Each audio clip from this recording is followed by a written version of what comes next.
Good evening. Thank you for joining us for this, the sixth of a seven-part series titled Wasted, Small Efforts for Big Change. The program is planned around a series of conversations about waste, environmental justice, and the role we play in the future of sustainability. I'm Tony Marino, Executive Director of the Rockfall Foundation. Founded in 1935, our mission is to promote and support environmental education and conservation in the lower Connecticut River Valley. Please go to rockfallfoundation.org for more information. Rockfall has been pleased to collaborate with the following co-sponsors: City of Middletown, the Lower Connecticut River Valley Council of Governments, better known as RiverCOG, and Wesleyan University Sustainability Office. This program could not have happened without the assistance of many individuals, in particular, Sherill Baldwin, Janice Ehlemeyer, Jen Kleindienst, Kim O'Rourke, and members of the Rockfall Program Committee. A special shout out to Liz Brittany, the Communication and Grants Coordinator at Rockfall, as she will be managing the mechanics of each of our programs, and to Michelle Eckman, Program Consultant to Rockfall. Her efforts have made this series possible, and we thank her and all the people involved. We acknowledge the heritage of the indigenous people of the state of Connecticut. We acknowledge that the responsibilities we hold for social and environmental justice and the protection of the natural resources on their land on which we live, work, and play. Just a reminder that our next and final program in this series is on May 6th for a composting workshop with Dawn Patnelli, Associate Cooperative Extension Educator at the Yukon Center for Environmental Sciences and Engineering, and Domingo Medina, Founder and Master Composter at Peels and Wheels. Please sign up for the composting workshop on May 8th using the link that Liz will put in the chat, or by visiting our website at rockfallfoundation.org. This series on waste has been about choices each of us make every day to be better stewards of our environment.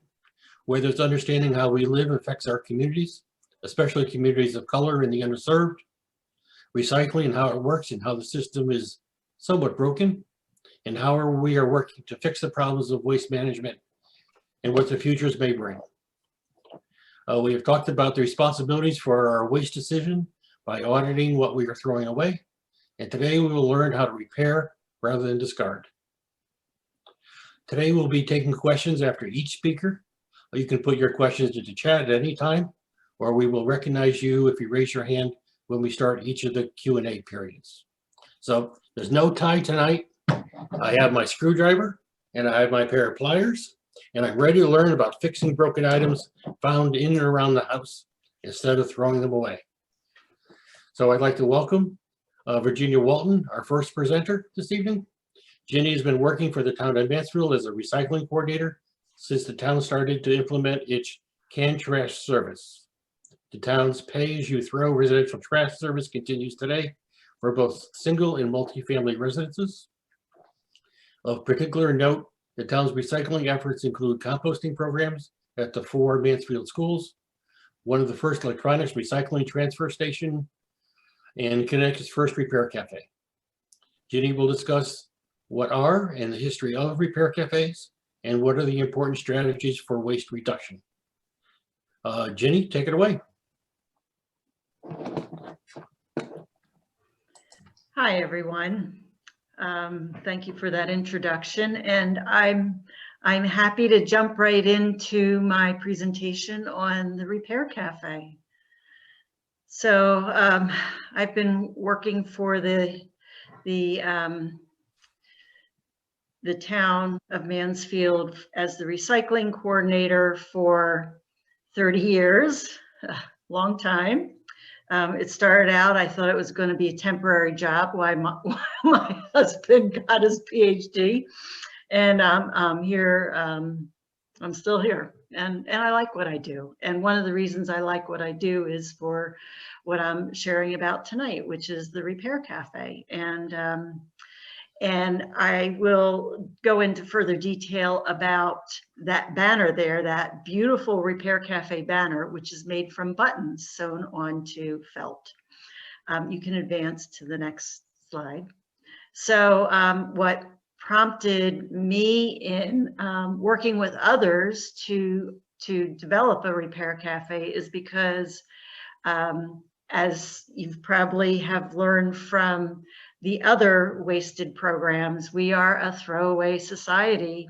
And what's startling to me when I learned that 30% of our greenhouse gas emissions is attributable to what we consume. So that means the minerals that are extracted, the production of the products, the transport in all of that, going to the store, the consumer buying it, using it, and then tossing it. All of that, the transportation, the electricity, the water consumption, all of that contributes to 30% of greenhouse gas emissions. So we as individuals and as societies can really make a difference if we look at how we consume. Back in 1960, we were producing under 3 pounds of trash today. Now it's over 4. And next slide. So when I talk to residents, if I'm doing a program, sometimes I'll ask, so what happens to our trash? And inevitably, the hands go up, and I'm told that it's landfilled. And currently in Connecticut, and for since the 1990s, most, if not all, of our trash has been incinerated. I think there is some trash that gets landfilled, but it's mostly out of state. We have 5 trash incinerators, and Cheryl Baldwin's on the call, so she's probably cringing. They're called resource recovery facilities because the incineration process then converts that to electricity. So, but you know, I call it incineration because it's just burning the stuff up. Anyhow, there's issues with incineration. There's this highly toxic ash at the end of the burn process, which does get landfilled in these specially permitted landfills, and there are a few of them around the state. And of particular concern also is that 3 of our 5, if you can go, 3 of our 5 trash incinerators are located in environmental justice communities. So the air, the smoke that's coming out of the stack is the air they're breathing in, and the traffic noise, you know, all of it. It's just, it's not good.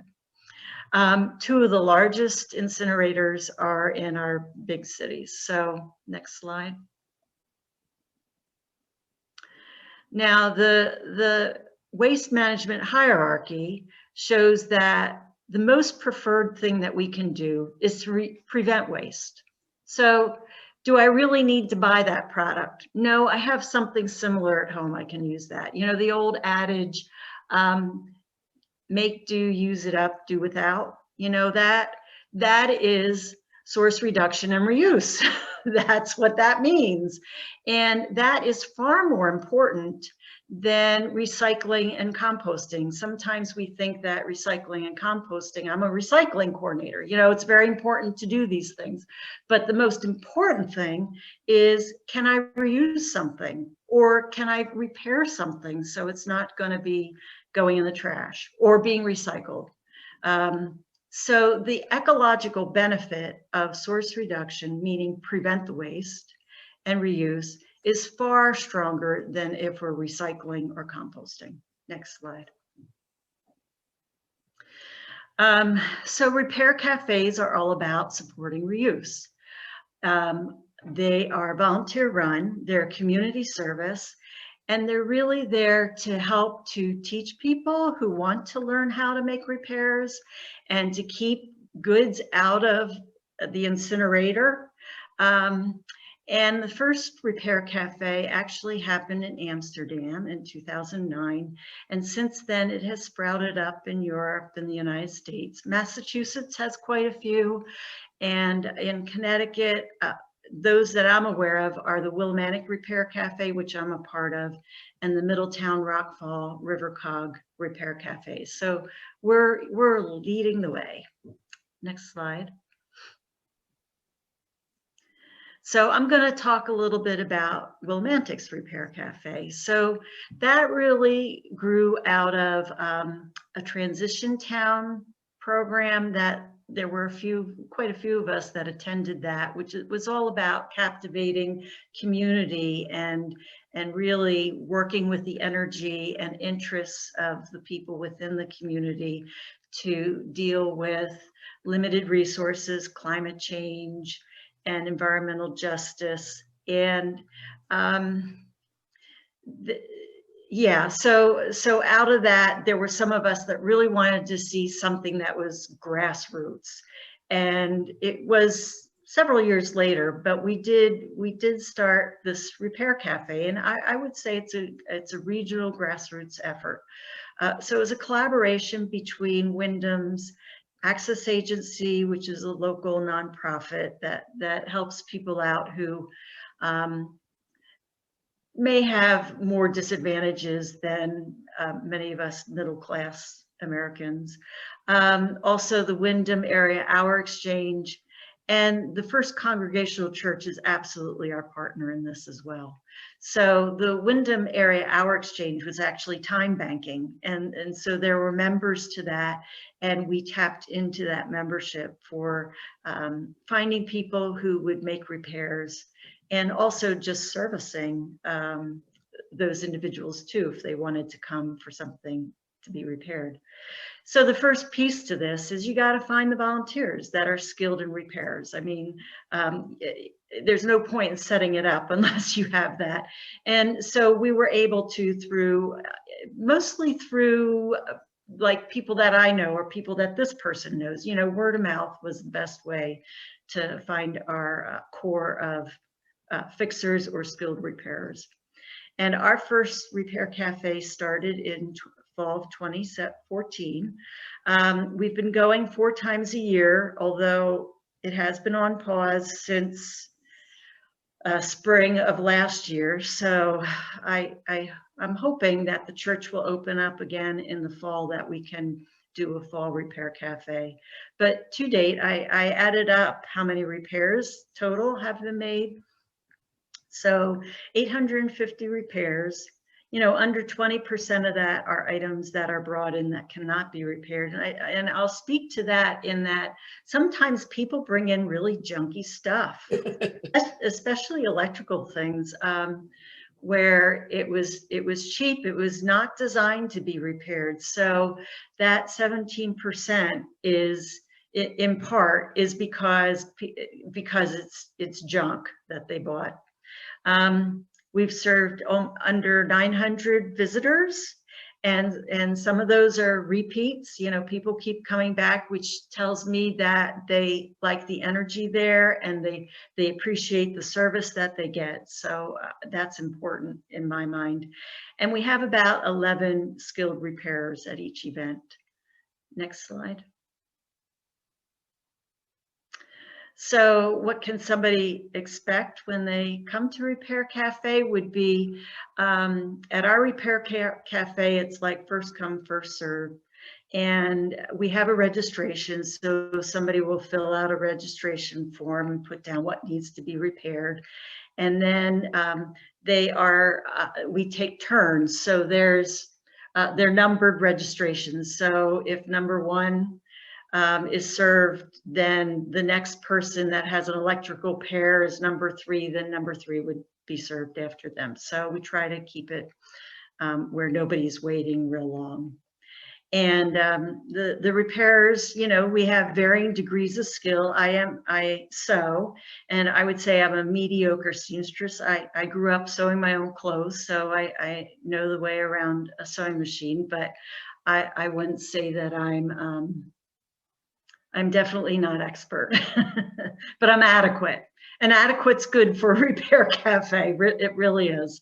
So a repairer can decline to fix something if it's above their skill level. Like, I'm not gonna take a lot of time and do zippers. They're really hard to do, and it would take too much time away from other people who want repairs. So, but the labor's free. The tool use is free. I bring my own tools. Everybody at the Repair Cafe brings their own tools. And the only thing that the guest might have to pay for is if there's replacement parts. So we're really lucky because we're right in downtown Wilmantic, and across the street is a hardware store. And down the road a little bit is a sewing shop. So there are places right around us that if somebody needs to go get, I don't know, matching thread, for instance, and I don't have that color, they can go to the sewing shop and then come back. So that's really nice. They pay for that part. Next. So so these are some shots from the Repair Cafe. I want to tell you about two things that I thought have been really dear. One was this little girl, she was 5 years old, and she came in and her teddy bear, the ear was ripped on the teddy bear. And so she was with her mom. Her mom said, you know, can you repair that ear? And I said, yes, I can. Would you? And I asked the little girl, would you like to help me? Because part of the Repair Cafe is teaching skills and talking to people and just learning about who your neighbors are. And so it's that connection building that is, I think, an important piece to the Repair Cafe. So I threaded the needle and helped her sew her teddy bear's ear on, and she was so ecstatic, and so was I. It was just the sweetest thing. Another thing that stands out for me is that there we're in downtown Wilmantic, so at Eastern Connecticut State University is right there, and there were some college students that came in, and between, I think it was two students, they had 2 bags of clothing, and they were things like a rip, you know, in a seam, or something needed to be taken up. The person who was helping them, she sat down with them and helped them make their own repairs. So so our Repair Cafe is 4 hours. Those girls were there the whole 4 hours repairing every single garment in their bag. And the person who was helping them was guiding them as they were. So she was teaching them, and they were interested in learning. And so that is the spirit of it. If you want to learn, we're there to teach you. Next. So these are the things, not all these things that we take, but these are the things that could be repaired at a Repair Cafe. We do mending, we do electrical repairs, electronics, we do knife sharpening. There are repairs that fix wood and mechanical items and bicycles.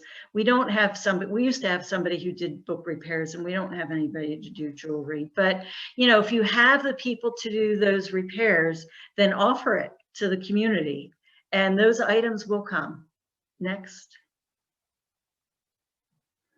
And you know what, we keep coming back, we organizers and volunteers. And I would say that I know I personally feel very fulfilled spending 4 hours helping somebody by sewing up their dog bed, or taking up a hem, or teaching them how to sew on a button. So we all keep coming back. It's like the same core of people. I definitely do not feel burned out on it. I feel energized by contributing to this. It's really, and I think that energy at the Repair Cafe is what keeps me coming around. And I'm guessing it's what keeps others coming around too. Next. So I think I've spoken to this. We bake things. So it's a cafe. People can come and eat and drink. So we'll provide baked goods, fruit, coffee, tea, juice. And and the thing, now I'm a recycling coordinator. So the thing that warms my heart the most is that this church has a fully stocked kitchen. So there's no waste. I mean, I bring my compost bucket.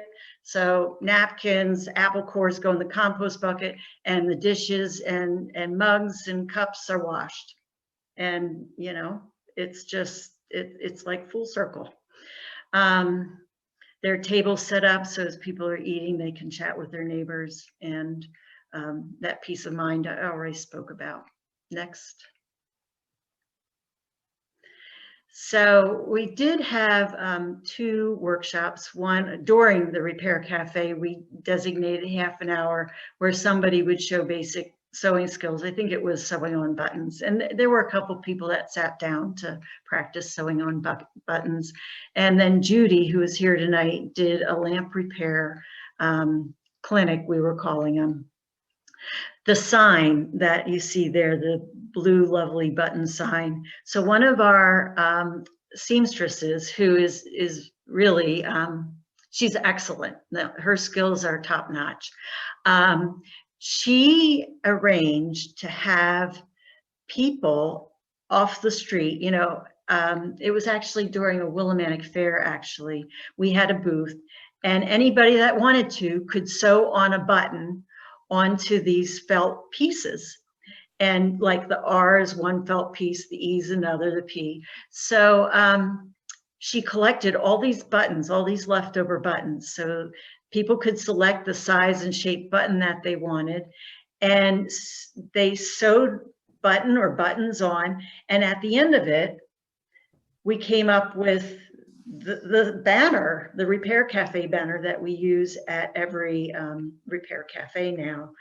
And so there's a community sourced banner, and it is also practicing reuse because we used reused buttons, and we were teaching people how to sew on a button, which it's unbelievable how many people don't know how to sew on a button. Next.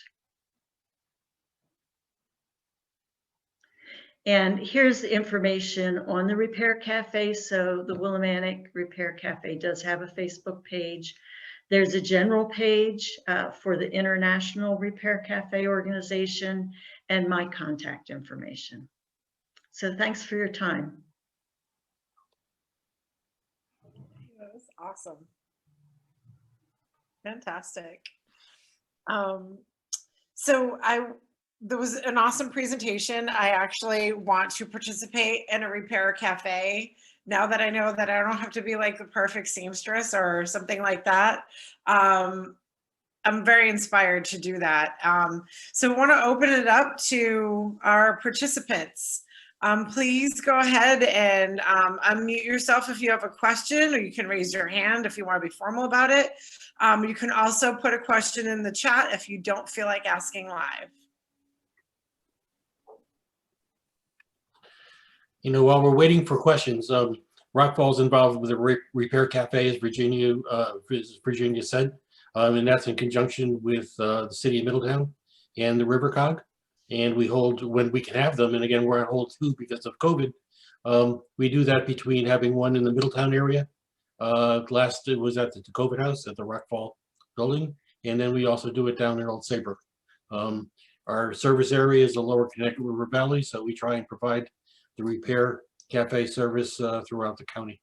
As we're waiting for any questions, you know, I have a story too that I like to tell, and it's about a woman who brought in a music box that was given to her by her grandmother, and it hadn't worked in years and years and years. And one of our repairers took a look at it, and although he wasn't able to completely fix it, he was able to make it play. And it was the first time she had heard the music box play in a very long time, and she became very emotional over the fact that it was a gift to her. And so those are the kind of stories that you run into, as well as the people that bring in knives and knives and knives and axes to be sharpened. Thank you. Sherill, you have a question? I do. So Ginny, amazing as usual, leader of the pack. I'm curious, you had a huge list of all the different folks with different skill sets that can repair different things and do different things. Have there ever been like, boy, I wish we had somebody that could do, I don't know, I agree, but have there been other categories of folks that you wish you could find? Probably jewelry repair would be something. if we had more electrical people, that would be helpful. That is, the one thing that people come in with is electrical repairs. Sewing repairs is pretty steady too. At one point we had somebody who repaired books, but we didn't get a lot of traction on that. Yeah. So anybody who's Another question I would ask. Oh, sorry, go ahead.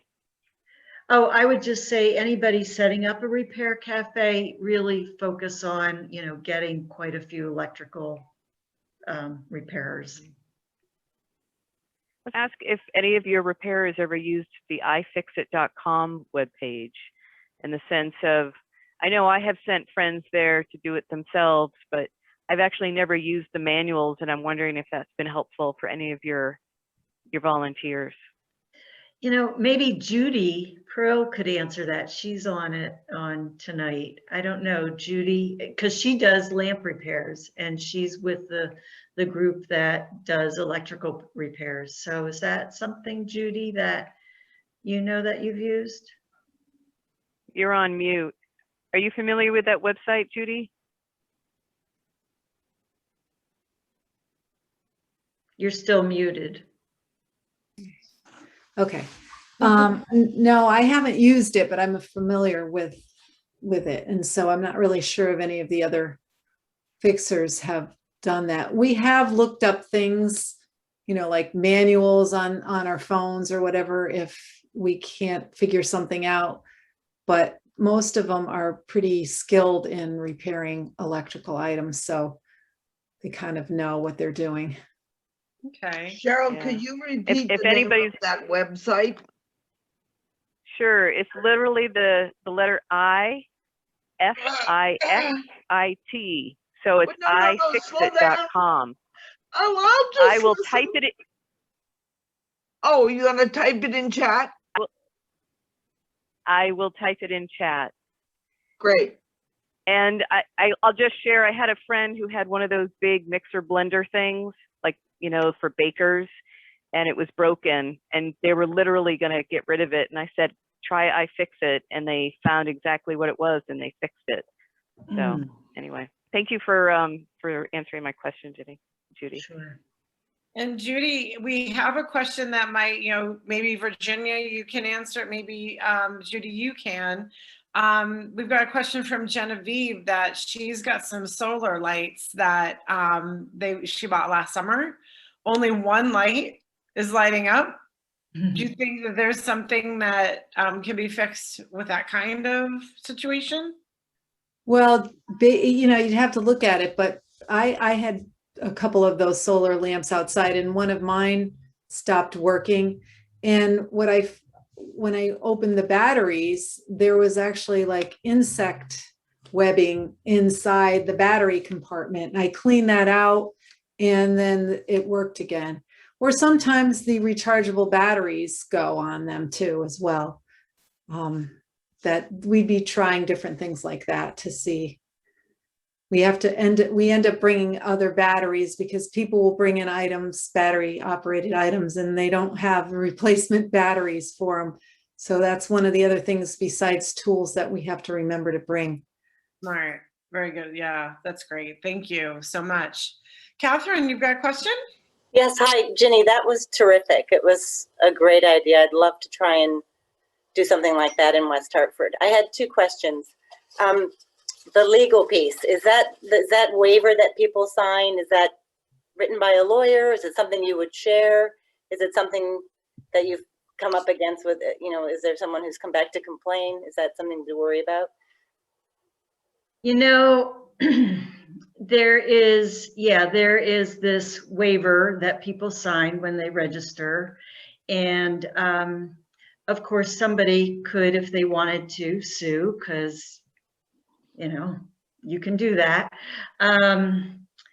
Nothing thus far has come up where anybody has sued, but it is a big topic of conversation. I mean, it's been brought up in meetings about, what we should do. Some people have not participated as fixers because they're worried about lawsuits.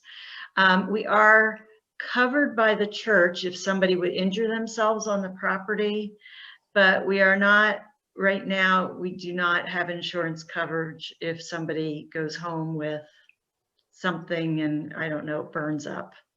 So those are two things to consider, the insurance coverage and then that legal piece. Yeah, I mean, my experience with people that are at the Repair Cafe is even if the repair, and I'll use the sewing repair as an example, even if my sewing repair is not exactly perfect, but it's functional, I'm making myself sound like I'm just lousy at sewing. I'm really not, but I mean, I might think, oh, that's just a little bit squiggly there. They're so grateful. Yeah. So I don't know, the personality of those that are coming are like, they're just open to this idea and really appreciative. I would say that we have a lot of seniors coming. I don't know if you had one more question, if that's okay. I don't want to take the space of other people. I just want to make sure we get to other questions, and then we also need to move into Judy's presentation. Okay, I can email you separately then, Ginny. Thank you so much. Jen, go ahead and ask your question. Hi, so I've been on the iFixit website before, but not for a while, and so I just clicked on it, and it had a join us button on the bottom, and so I went, oh, what do you join them to do? And there's a link, I'll put it in the chat right now, for 2 bills at the state level to give people the right to repair, and I'm wondering, Virginia or Judy or anybody else, if anyone knows anything about those bills. I've read about it, but I don't really know the details. I think that's related to electronics. Mm-hmm. I know Massachusetts has put forward that kind of bill. I don't know if it's passed already or not, but there is, and also for automobiles as well. But I don't know the content of that actual bill, but it is related to those kinds of things. And making the information about how to repair them, like the manual of how to make a repair on your automobile of that variety, or your iPhone that is this brand, so that's what it's about. Okay, we'll take one more question and then we'll move into Judy's presentation.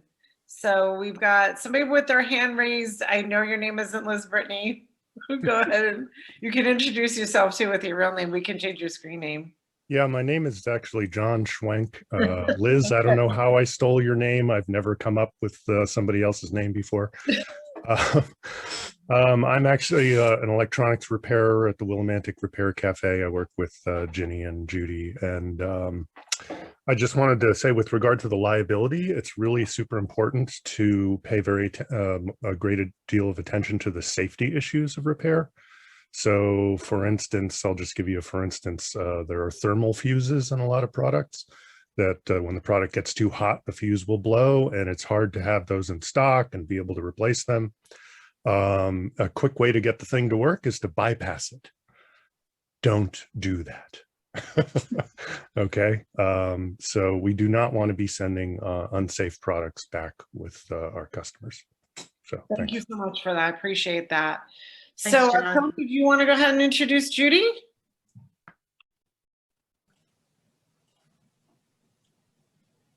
Oh, I can't hear him. I'm sorry, I can introduce Judy. Judy Prill is an awesome person. She works for Connecticut Deep, or did work for Connecticut Deep, and she's a great person to work alongside when fixing electrical products. Thank you. Great. Go ahead. Okay, well, I didn't start at the first Repair Cafe. I think I came in, I don't even remember what year it was, maybe a year after it started. And I said, I'm going to take this Saturday morning to see what this is all about. And I sat next to John Schwenk and watched him do some repairs. And then, you know, decided I wanted to continue doing this. And I ended up being the lamp person because actually lamps are not as complicated as other electrical appliances. They're pretty simple to repair. I say that pretty simple because you get some strange lamps and problems with older lamps. But compared to someone bringing in a more complicated thing like a TV or maybe even an electrical appliance like a bread machine or something like that, that has more electronics involved in it. Lamps really don't have that. So that's how I got started with it. And the first, I was going to say that lamps really are the most brought in item at the Repair Cafe, I think. I can't say about sewing, but as far as electrical items, they are definitely the most brought in. Maybe second is fans and radio type things and vacuum cleaners. But then we get a lot of strange things like massagers or bread machines, a lot of toasters.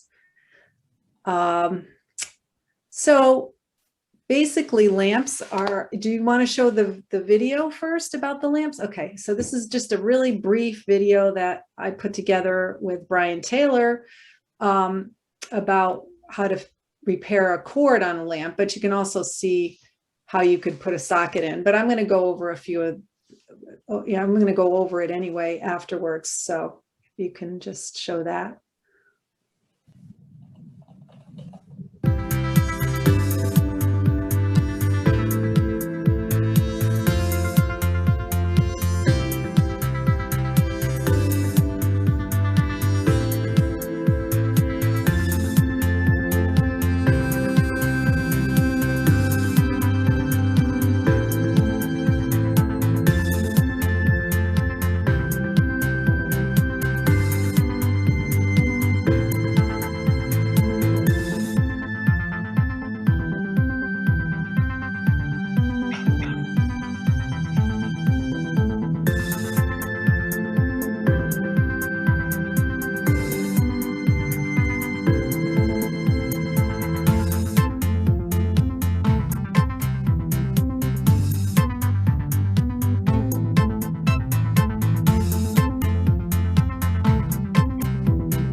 Okay, well, it makes it seem simple anyway, I think.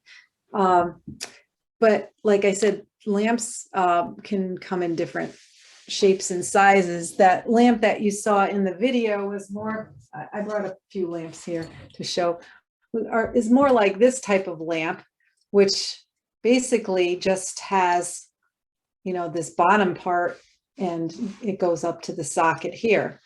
A lot of other lamps will have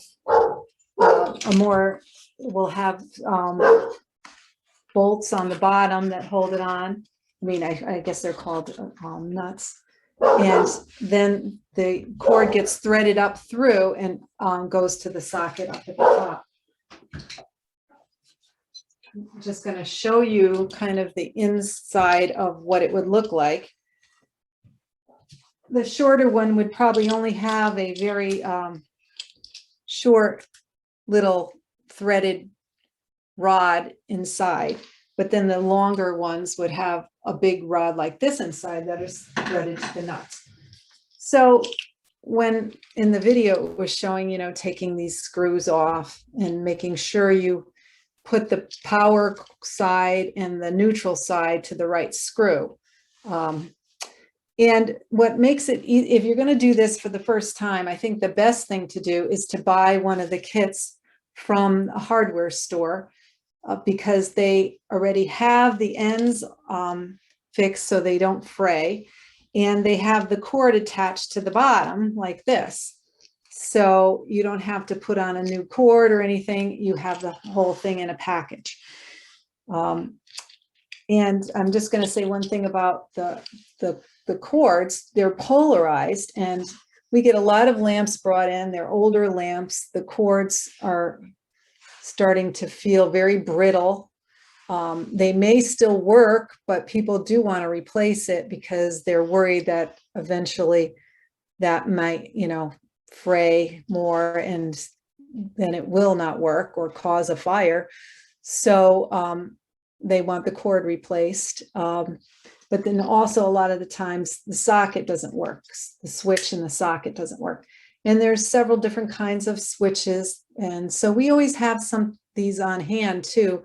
They can go over to the hardware store, but I found that to speed up, since the electrical people are always getting a lot of people walking in, and to have the parts there is easier for us. So I buy online a bunch of different parts, you know, different types of sockets, the push sockets. I buy the ones that, you know, you use a knob for. I buy one-way switches, three-way switches. I think we get more three-way lamps in than any other kind of lamp. And a lot of the people don't even understand the difference between the light bulbs. So it's kind of a teaching moment too about what's the most energy efficient light bulb, why you don't want to really have incandescence anymore. That's something that comes up a lot. And what I also, somebody was mentioning about the music box. I think it was Richard was saying that.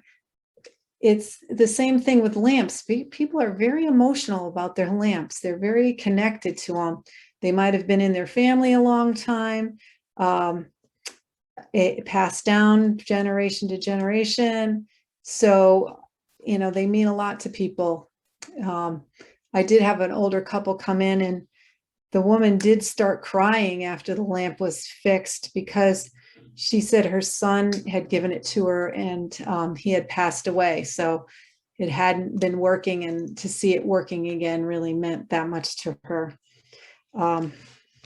So it is, like Janice said, a very good feeling when you fix something and you turn it on, and all the other fixers are like, yay, when they see the light bulb light up.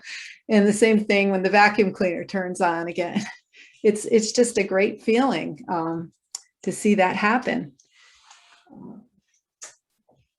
I'm not sure what else to talk about because I'm not going to go through a whole repair, because you can watch the video. It's on the, it's going to also be on our Wilmantic Facebook page too.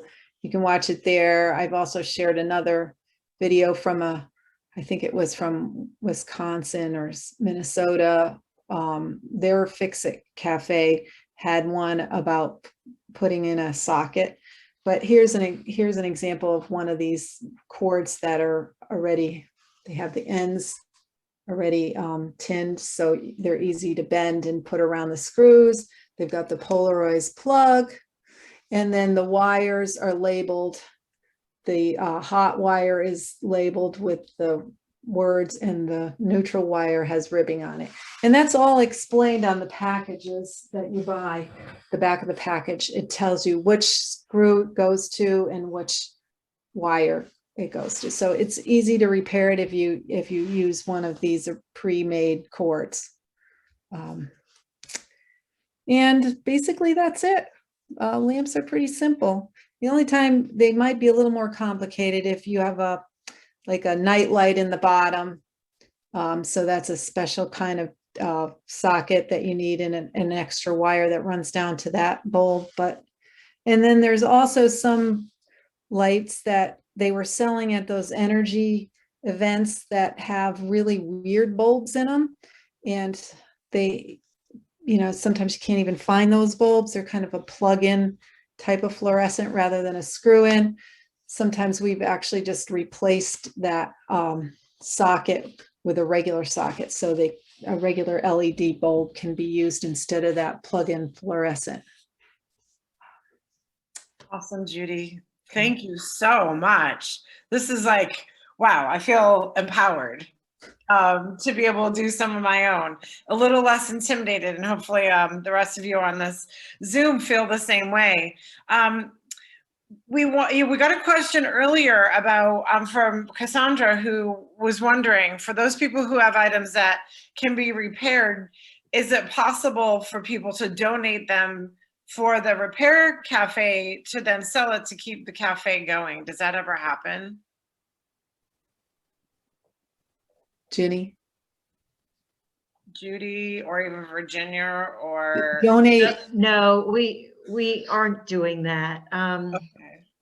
Just because in the spirit of the Repair Cafe, we really want that interaction. So we're not taking things like, I've been asked, can I just drop this off and then you can fix it during the Repair Cafe? And that's not really the intent of having a Repair Cafe. Sure, that makes sense. That makes sense. Any questions for Judy about lamp repair? You can put them in the chat. You can raise your hand. No. All right. We did have a question earlier, and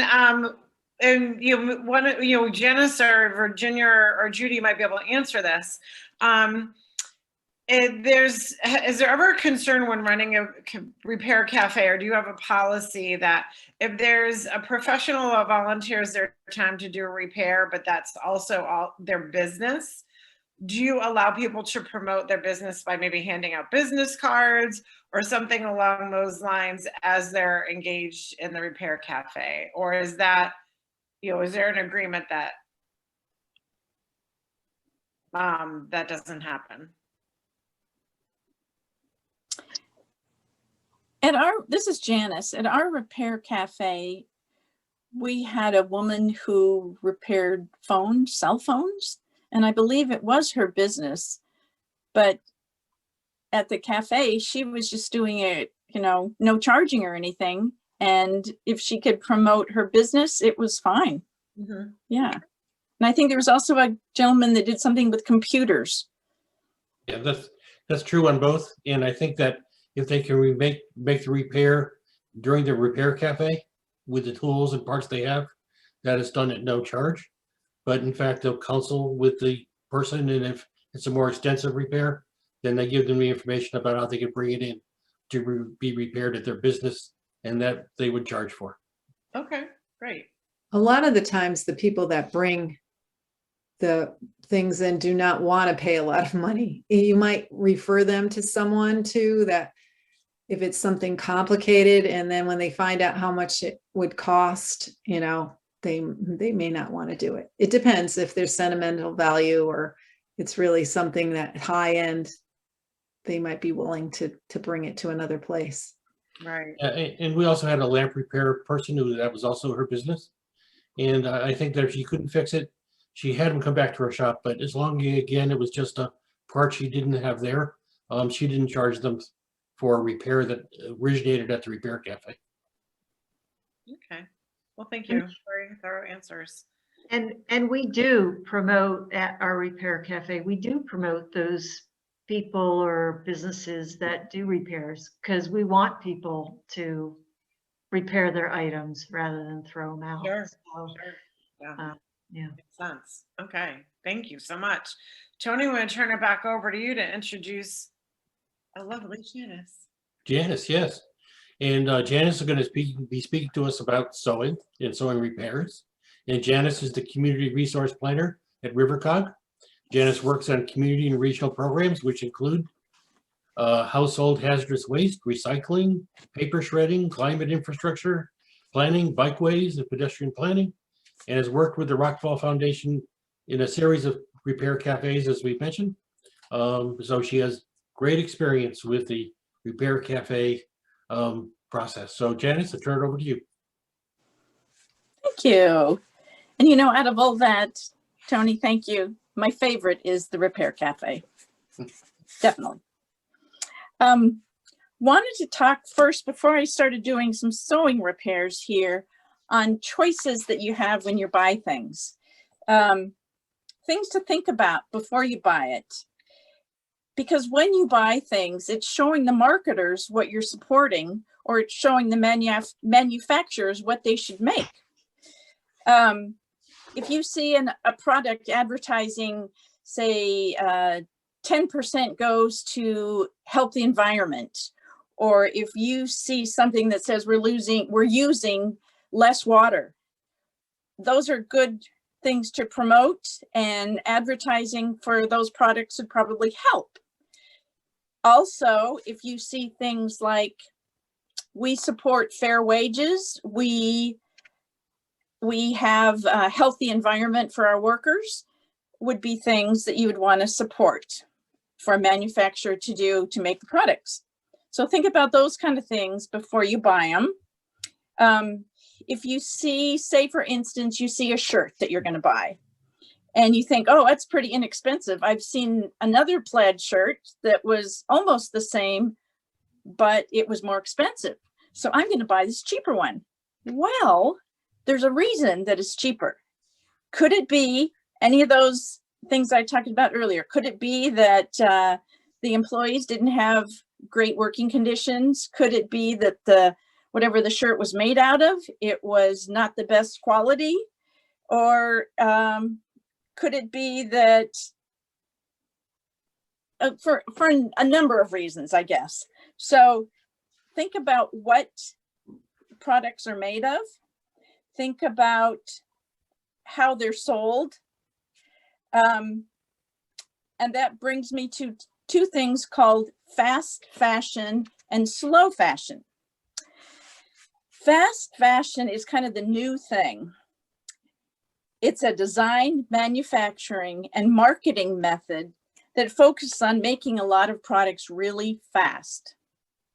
For instance, Kate Middleton wears a little shirt and people see that and they think, oh, I gotta have that shirt. So the manufacturers are seeing that and they are saying, boom, gotta get some flowered fabric, got to get our sewers ready. We got to do that. And their idea is to get something out as fast as they possibly can to get on that market. So those people that were just thinking about that will be able to buy it the next day or so. Those aren't always the best working conditions. There's nobody overseeing the whole process because it's so quick. So there's a reason those products might be a little cheaper. It's the goal was then getting close to the masses.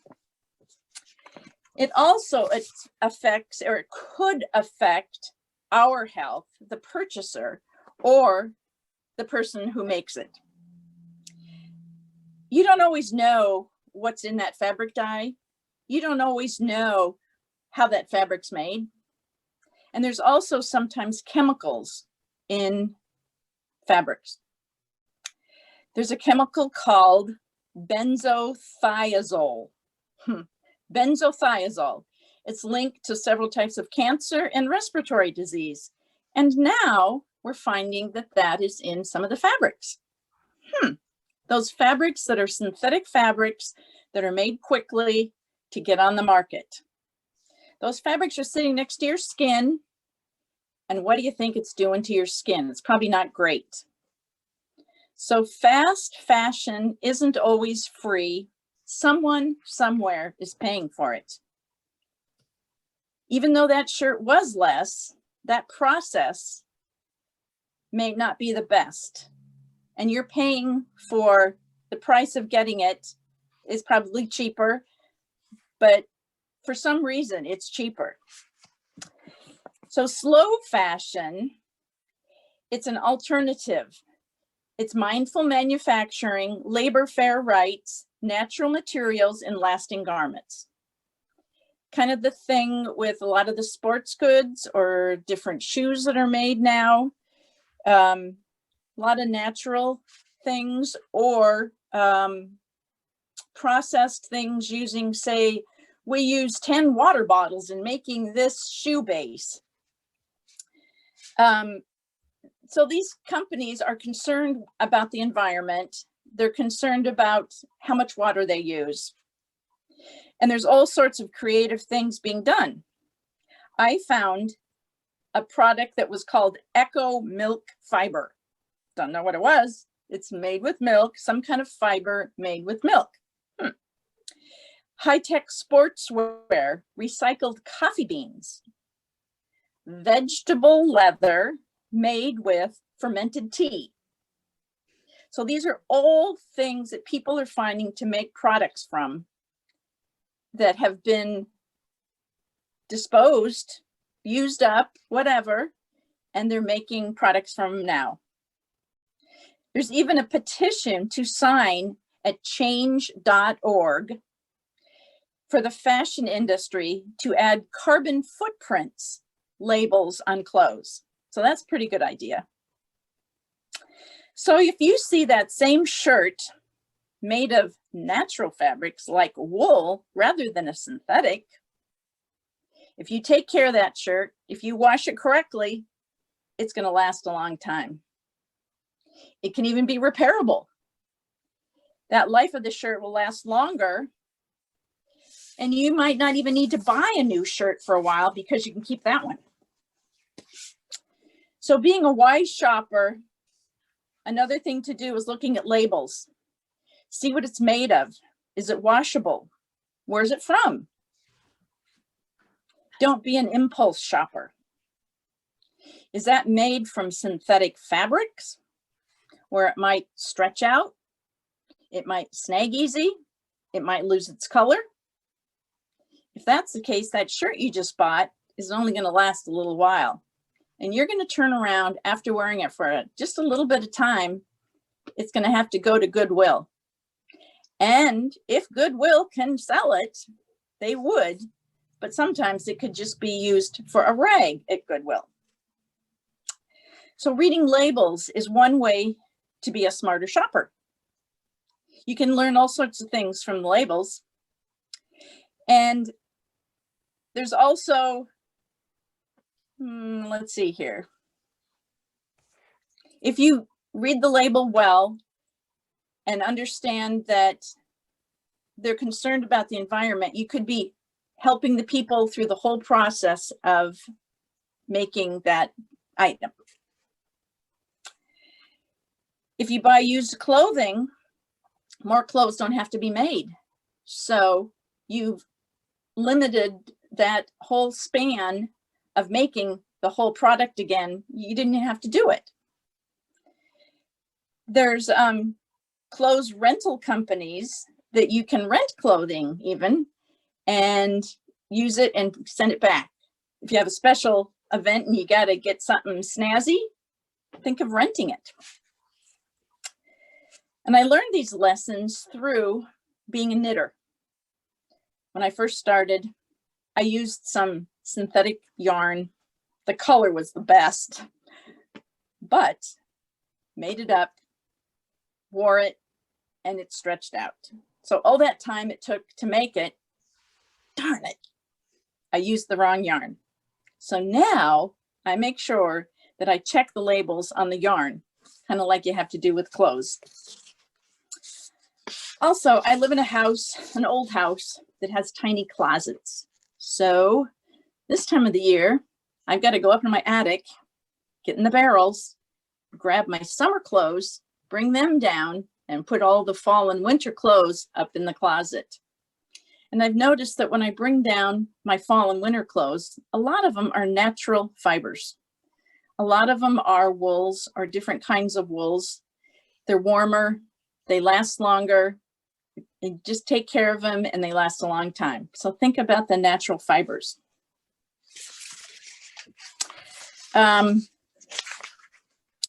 Even after working at the Repair Café, I've noticed that natural fibers are easier to repair than synthetics. You can always repair somehow that synthetic pair of pants or whatever, but natural fibers are usually easier to repair.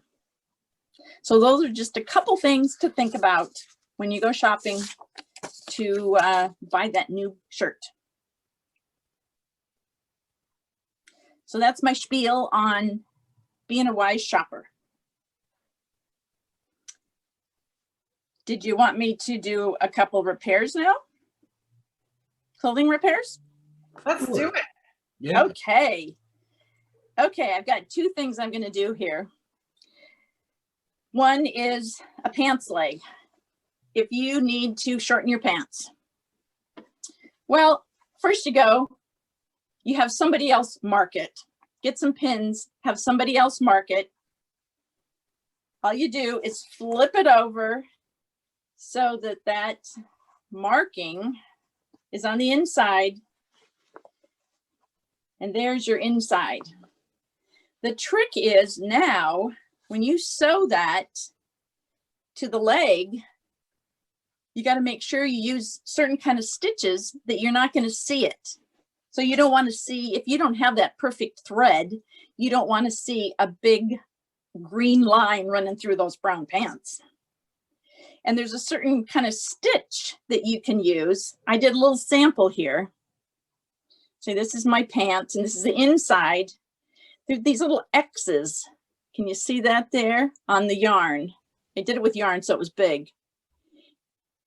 So that you're kind of going backwards to the direction, the X's are backwards to the direction. So they kind of tie a knot on each stitch.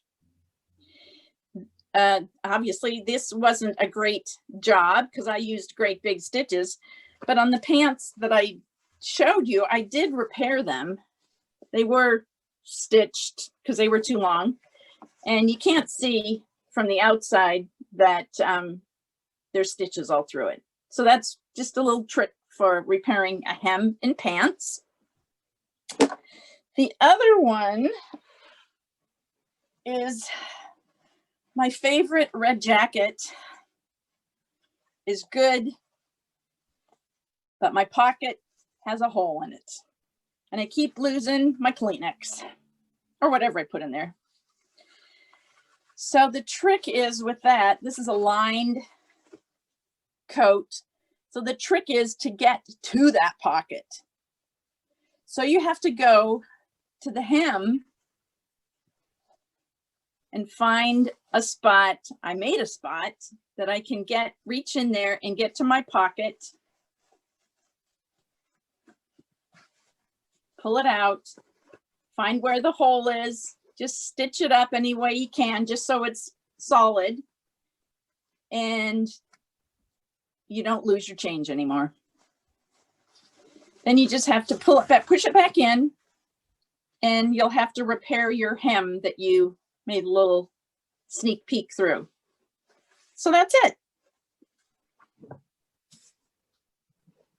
Then I can wear my favorite red coat again.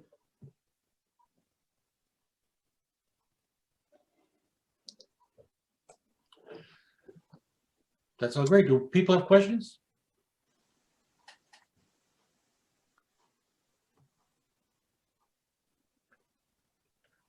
Janice, I think your talk was excellent, and I hope that you inspire some people to take up sewing. Because it is by learning how to make a garment that you can figure out easily how to repair one. There you go. Jen, you have a question? Yeah, so I know that I learned how to properly hem pants when I was probably 11 years old, and then at some point stopped doing it and went, oh, the stitch. Do you ever at repair cafes sort of make space to just teach people or kind of offer more like I don't want to say private classes, but like, you know, ways of just, I just want someone to hold my hand the first time I do it again and go, all right, this. And then it's the kind of thing that I and others can probably do ourselves. Great question. And I do believe that we had you come in and we did some pants for you, right? I remember working with you. Yeah. Definitely come in. We'll set you up with needle and thread, show you how to do it, and help you go through the process. Absolutely. That's exactly what Ginny was talking about. Let's show people how to do it too. Right. I remember a guy came in one time, I think he had 4 or 5 shirts. And he was like, here, I need buttons for these shirts. And we were saying, okay, sit down. Here's the buttons. Here's the needle. Go for it, buddy. We'll show you how to do it. Yeah. So definitely, Jen, that'd be great. Awesome. Awesome. Zach wants to know, how do you know when you need a sewing machine versus doing things by hand?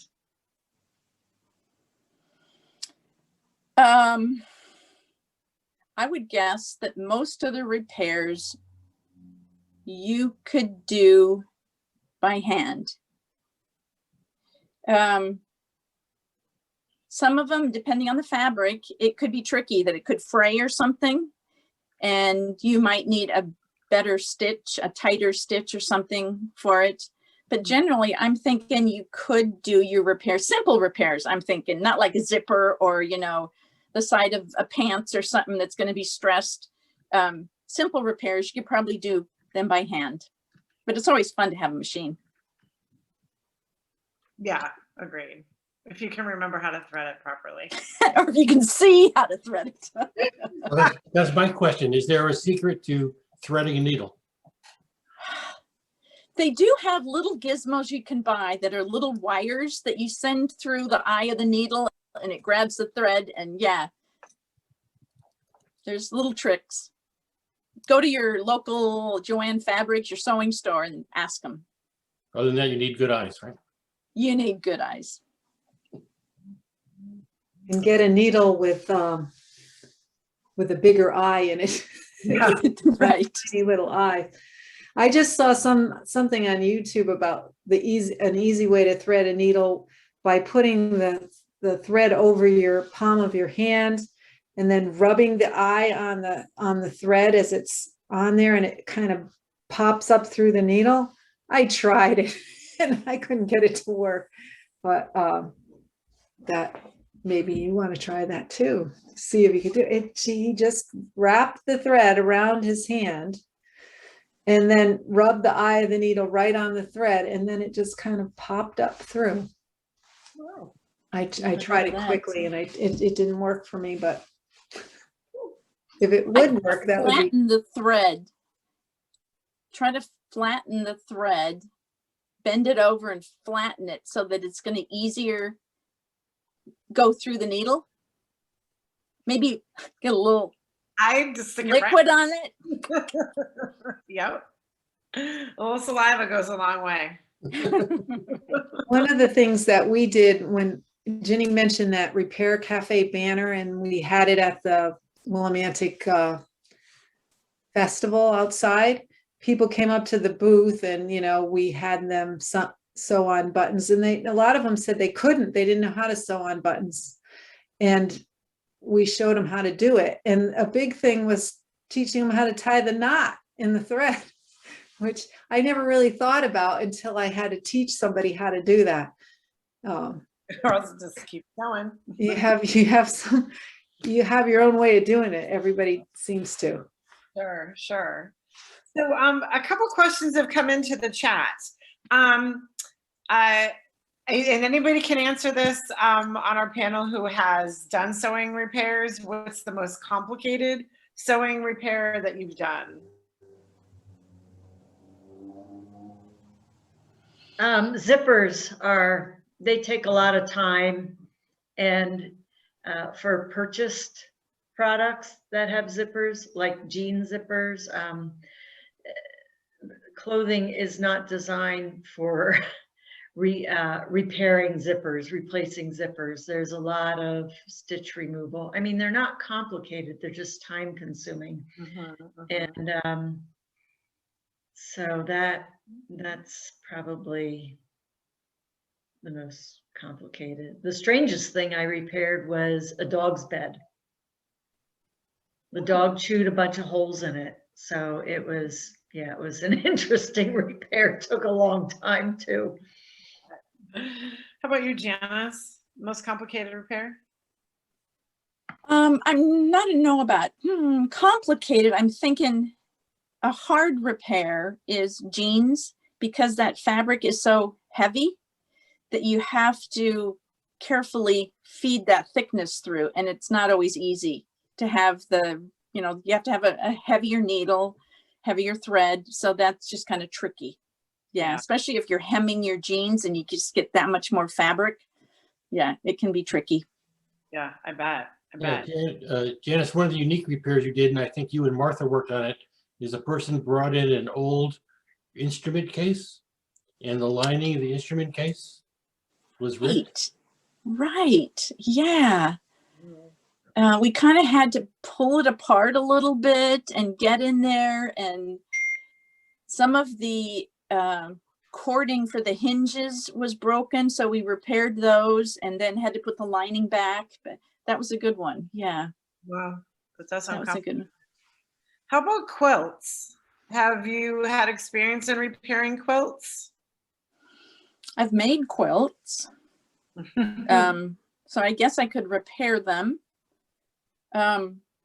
Oftentimes quilts, depending on the fabric they're made of, may be worn out, like a square, part of the square may be worn out. So finding that exact fabric would probably be an issue. Yeah. Somehow making a new shape the same would be okay. You could probably figure that out, but those take a while to do. I don't know that would be a simple repair that we would do at the Repair Cafe, depending on what it was. If it was a binding or something, it'd be fine, but yeah. Right. What about old thread? Like thread you've had around for a while, should you continue to use it, or is it best if you want that repair to stick around to get a new spool of thread? I would say get the thread and yank on it. Does it rip easy? Does it tear easy? If it does, it's probably not good anymore. If it doesn't, it's probably good. For it. Okay. Now, what about repairing a sewing machine? Possible? Yes. I bring it to a place in Old Saybrook that does machine repairs. I would send people to Shiller's, which is our sewing machine repair place in Wilmantic. Don't bring your broken sewing machine to the Repair Cafe. Is that what I'm hearing? Yeah. Yeah. I think somebody brought one once, and I think it was able to be fixed, but it wasn't like broken. It was just something that maybe was jammed up, Yeah. Sewing machines, often if they get kind of wonky, it's usually tension, so that the loops on the top or the bottom are not right, and you can futz with that for a long time. I've never been able to figure that one out. I just bring it to the repair place. Right. So glad they still exist. Yes. All right. So we've just got a couple more minutes left. Does anybody else have any questions?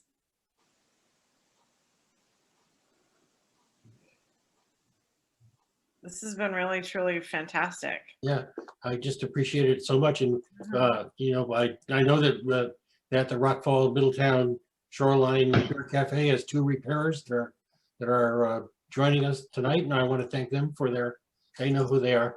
And I want to thank them for the time that they spend with us. And, it's a great experience, and I can't wait to do it again. Yeah, that's for sure.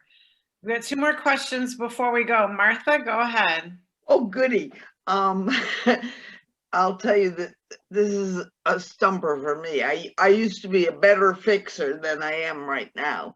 I have a electrical, not real electronic, a coffee maker.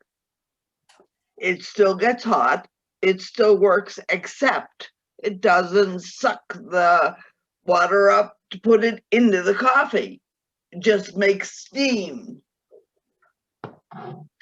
Anybody ever run into that? Have you any ideas for me? I haven't worked on one of those before, so. I've been boiling water on the stove for 6 months. And then carrying it with my one good hand across the room to put it in and fill the coffee manually. Looks like Brian Taylor wrote vinegar in there. Like, have you tried cleaning it out with vinegar? I mean, just like put a whole bottle of vinegar in the water reservoir. Well, I don't know if you have to put the whole bottle in there, but a lot of times they tell you to clean it, those coffee makers, with vinegar to get the, you know, buildup that gets in there. Depending on if, you know, you've had well water, sometimes it makes it worse. I have city water, but well, I'll try that, because this past week I broke down and I bought a new coffee maker, but it's a 12 cup and I have a 4 cup and it won't fit on my counter and I don't want it. I'd rather give it away to someone. I am not giving up I'm not throwing away my quote unquote broken pot.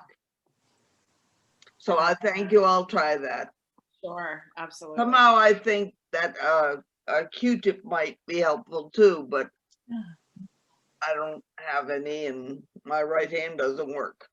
So I don't know, try the vinegar.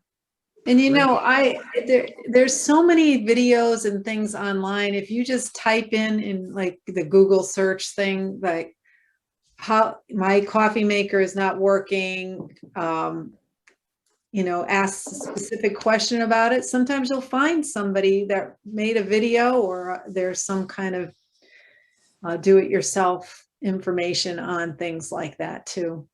Okay. I found that very helpful, just to type in the question you have exactly, and you usually find something. Well, thank you. I appreciate the suggestion. Great advice. And then I hope that we'll have a Repair Cafe sometime here in Hartford. I'd like to follow your lead. that'd be great. I can at least organize one. I think we probably need a half a dozen. Pronto. That would be great. Yeah. Well, Hartford's got 14 neighborhoods. Yeah. We have one more question that we want to take from Izzy to the panel. Any experience, or have you witnessed people making any repairs to instruments?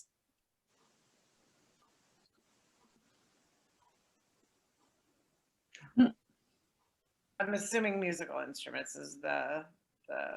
Let me. Yeah. Yeah. If instruments, if it's a quality instrument, take it to a shop that really knows what they're doing.